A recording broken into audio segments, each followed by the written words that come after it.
Children evacuate their kindergarten after artillery fire caves in the wall of a classroom. 2 staff members suffered concussion as shells struck the surrounding town and disrupted electricity supply.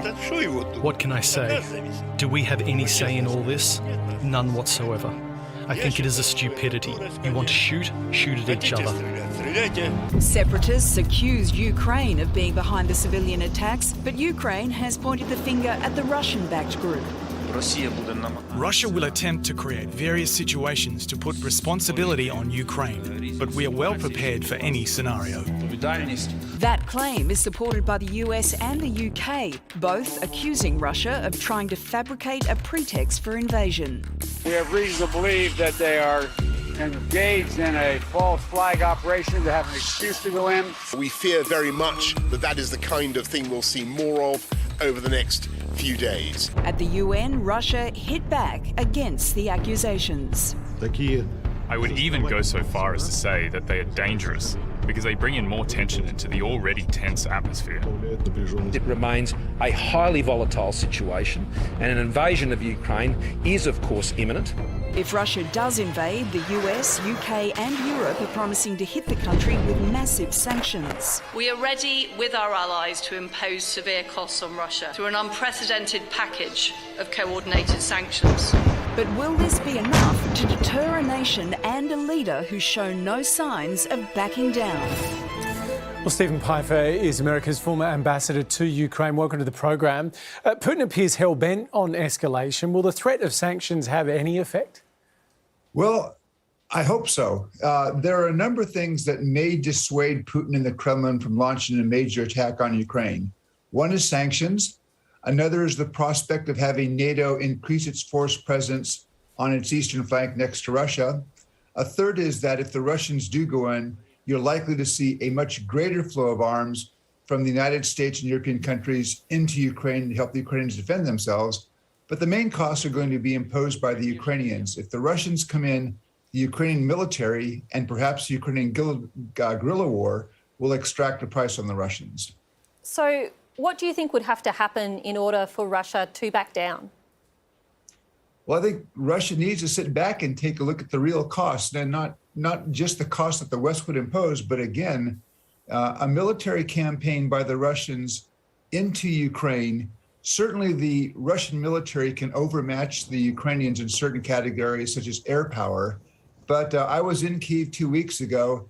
The Ukrainians are determined to resist. They will fight back. And I think that is the question that Putin has to ask himself. My guess is Putin doesn't care that much about dead soldiers per se, but what impact will that have on his domestic opinion when all of a sudden they start seeing their sons and their husbands and their brothers coming home in body bags? And that may be the factor that could deter the Kremlin in the end, and that I hope will deter them. Stephen, the US and UK say that kindergarten shelling was a false flag operation, that Russian-backed forces did it, but are blaming Ukraine. Now the US Secretary of State has warned that Russia may stage an even bigger attack involving a drone strike or chemical weapons. Is that likely? And if that does happen, how quickly could things escalate? Well, there certainly is an expectation, and the United States and the British have been talking about this now for a couple of weeks, is that the Russians would want some excuse, some pretext to launch a military offensive. So there is concern that they might stage something. But I think one of the reasons why American intelligence people are talking about this is precisely to discount that pretext before the Russians can put it into play. And I think it's probably taken the Kremlin a bit back.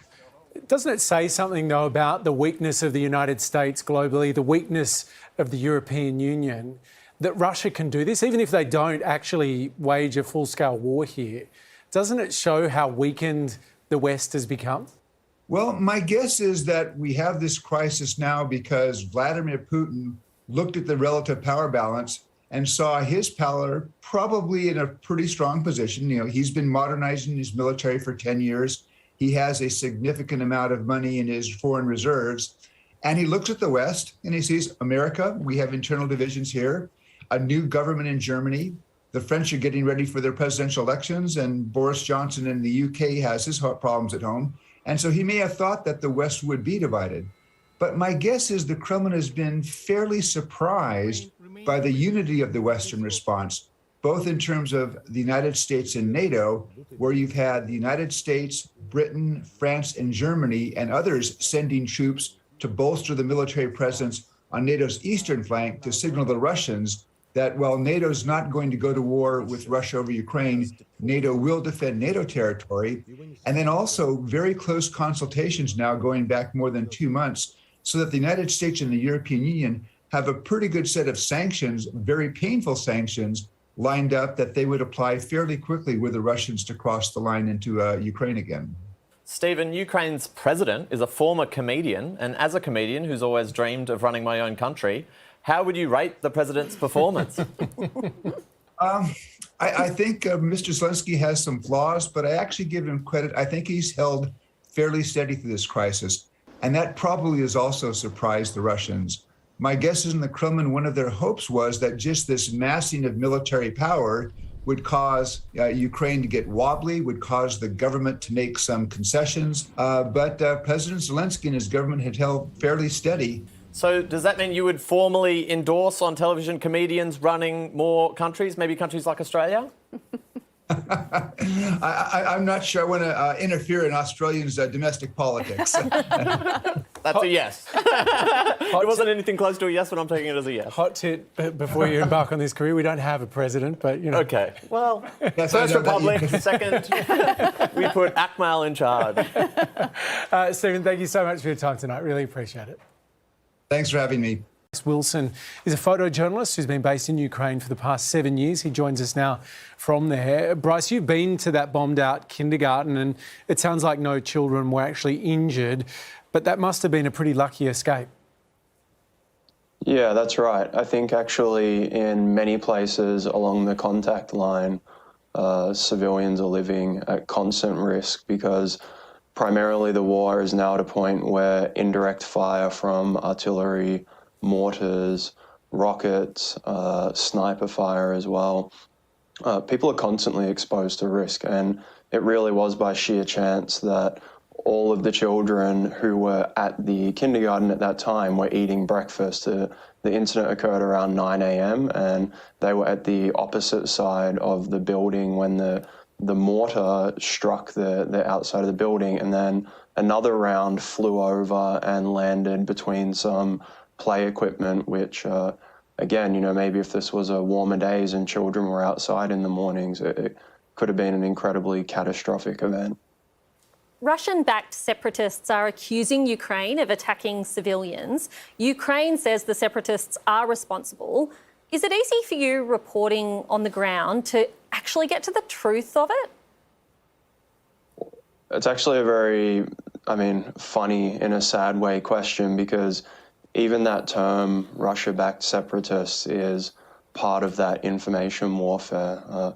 The reality is that they are Russia's local forces in occupied territories of Ukraine. And in the 7 years of covering this conflict, I've had a lot of situations where you don't know what to believe. And I believe that's deliberate because when you can discredit things that are being said or cause people to question absolutely everything, you don't know what the truth is.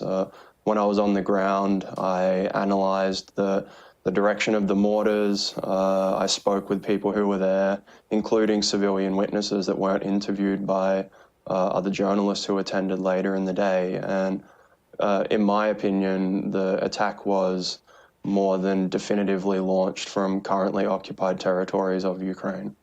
Bryce, the US is warning that Russia may invade within days. We're seeing all these reports of massive troop build-ups on the border. Does it feel where you are at the moment that a full-on invasion is imminent? There has been a significant increase in fighting very close to where I am right now. Actually, after this interview, I'm about to go to the front line and do more reporting.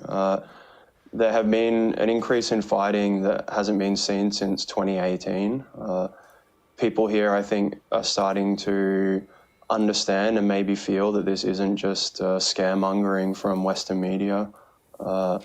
In my opinion, based on my experience working here, I'm seeing a similar pattern to what I observed in 2017 when there was another significant flashpoint event and there were high levels of casualties, civilian and military, and extreme damage to civilian infrastructure. So based on what I'm seeing, whether there will be a mass level invasion by the Russian Federation or another invasion into Ukraine, because there's been war here for 8 years now, I do suspect that there will potentially be a significant escalation of fighting in the Donbass where war is still waging and happening nearly daily, as we saw when that kindergarten was struck. And for the record, there were absolutely zero military positions around that school. There was no reason for it to be attacked. Soldiers that I spoke to suspected that it was to prompt a provocation, which would give Russia or its local forces in Ukraine a casus belli or a reason to launch that invasion. So it remains to be seen what will happen, but at the moment it does seem like things are really shaky. Bryce, take care of yourself when you head out to the front line after this. Thanks so much for your reporting. Appreciate the opportunity. Take care.